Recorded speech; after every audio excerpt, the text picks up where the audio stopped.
টাকা দে দুষ্ট ছেলে, এইভাবে মিষ্টি করে বলবি। অনেকদিন পরে এলাকা তাইলাম, এলাকার ভাব টাপ তো দেওয়া যাবে সে একটা ভালো না, ভালো লাগে নাকি বুঝতেছি না, কি করা যায়। আর দেখতে থাই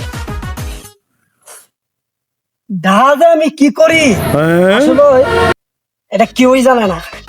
আমি যে হিজরা কোম্পানি ঢুকে উঠছি, 2 হাতে যে মাল কামাই এটা কেউ বুঝে না। সবাই ভাবে টাকা মনে না জানি কত বড় অফিসার, আমি কত বড় ব্যাংকে চাকরি করি।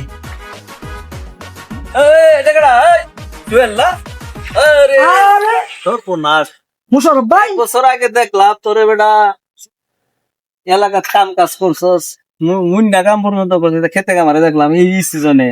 এবার দেখি তোর সিধা যায় না, কথা বলি আরে ভাই আর কন্যা যে টাকা বিশাল ব্যস্ত থাই, তাই নাকি? বিশাল বড় কোম্পানি চাকরি করি, মাসে 1 লাখ টাকা বেতন পাই। আমরা যে কি ঘোড়ার ডিমটা পাঠাচ্ছি বেটা গ্রামের মায়া সারতেও পারি না, ঢাকা যাইতেও পারি না। তুই মনে বড় চাকরি করস না? অনেক বড় চাকরি, অনেক বড় চাকরি, সারাক্ষণই ব্যস্ত থাই। গ্লাস তৈরি অনেক দাঁড়ালি সাইজ হবে, ঘুরি তো মানে 10,000 টাকা। 10,000 টাকা কম হয়ে গেছে না, আরো বেশি দাম। চেহারা তো মাশাআল্লাহ রাজপুত্রের মতো লাগে। এটা কোয়া লাগে না, শোয়া লাগে না, নজর লাগে। তখন তাহলে আমরা লেগেছি করা জানা ঢাকা ঢুকা, আমার একটা চাকরি দেখ। গ্রাম আর ভাল লাগে না রে ভাই, কারণ এই যে যেতে ইনকাম করি তো তোর আর চা খাওয়ার পয়সা আমরা রুজি করতে পারি, সত্য বইটা। কারণ আমারও ভালো লাগতেছে না, ব্যবস্থা একটা দিয়ে করা যায় না আমার।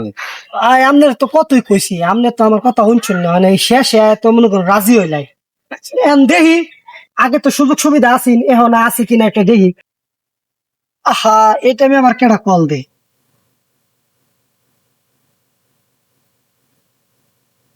হ্যালো, হ্যাঁ জান বলো। আরে জান, আমি তো তোমার ফোনের অপেক্ষায় ছিলাম। জি বেটা রাখ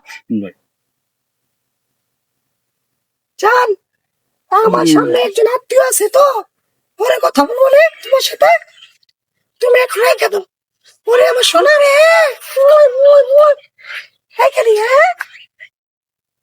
বুঝলাম না কি বেড়া মানুষ বেটে না কি কথা কস ভাই। লগে লগে চেঞ্জ হয়ে গেলে গা। বিষয় এটা আপনি বুঝতেন না, অনেক ব্যাপার স্যাপার আছে। তা আজকে থাকেন, ব্যবসা টেকনিক এটা, এটা একটা টেকনিক ভাই, এটা আপনারা বুঝাই পেতাম না, এটা একটা ব্যবসার কৌশল। হাসেন জায়গা ঘটনা কি রে? বেড়া এ বেটে নাম কথা কইলো, জান জুন সুমার তোমার দেয়া লাইলো। তোমার ব্যবসার রহস্য আজ আমি বাইর করবো, শোনার হরা আমি আইতাছি, যাও তো। এই রে, অনেকক্ষণ ধরে তো আইলাম, আমার শোয়েরা বান্ধবীরা জানি কি করতেছে, ব্যবসার জানি কি পরিস্থিতি, একটু খবর লই।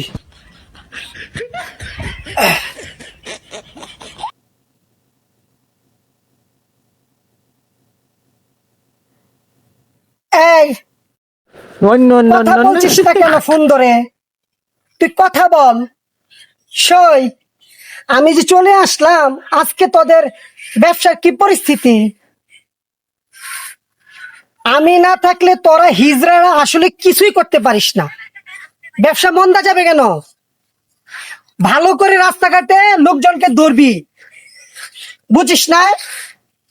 টাকা না দিলে এবার দিবে, আর নাহলে তোদের কি টাকা দিবে? আজকে আমি নাই, এই জন্য ব্যবসা দিস বন্ধ করে। হ্যাঁ, সুন্দর ব্যবসা এটা। বড় ভাই, তুই যে স্টাইলে কথা কইছ, তুই কি এই ব্যবসায়ী করো জাকা? ভাই হাই হাই রে, আমি কই আছি ভাই, আমি সব আমি আর দেখা যাও দেখা নাই কোন তোরে জুতা লইয়া। না না ভাই, ভাই সব ভাই ভাই, কত সুন্দর কত সুন্দর একটা সারা মানুষ, তুই ঢাকা গিয়ে পরে এই ব্যবসা লইছিস বেটা, সারা হইয়া সিরিয়ে খাজা হিজরা খাজা। ভাই আপনি দেখতে চুন, বুঝ যাচ্ছুন, সব জানি না চুন ভাই, আল্লাহ রাস্তে কে রূপ না যা ভাই। ভাই ওয়ার্ল্ড দিন ভাই, আমি আমি আর কোনো দিন ভাই আপনার সামনে হরতাম না, আর কোনো দিন কইতাম না ভাই, এটা কোন দিকে ভাই? আরাম দো গ্রাম আছে, আরাম দো মানুষ যেতে আসতে খানি গ্রাম না খাওয়া তো ভাই লাগো। তুই যে হিজরা খাজা কে আরো দি কর, কত বড় খারাপ একটা কাম। হ্যাঁ হ্যাঁ, এটা এরম সিটারি মেসে করে হারাম জাতে।